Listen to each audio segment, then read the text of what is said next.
আসসালামু আলাইকুম রহমতুল্লাহ। যখন এই বিপদে পড়ে যাবেন ঘাবড়াবেন না, বরং এই তিনটি দোয়া বেশি বেশি পাঠ করুন।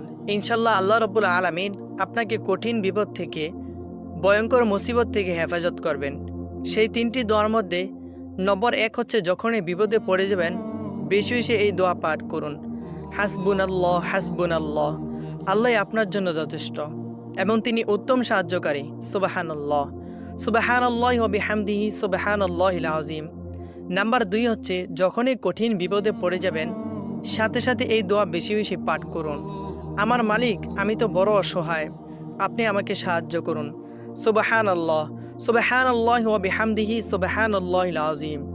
নম্বর 3 হচ্ছে, যখন আপনার জীবন ভয়ঙ্কর মুসিবতের মধ্যে পড়ে যাবে, দেরি না করে সাথে সাথে এই দোয়া বেশি বেশি পাঠ করুন।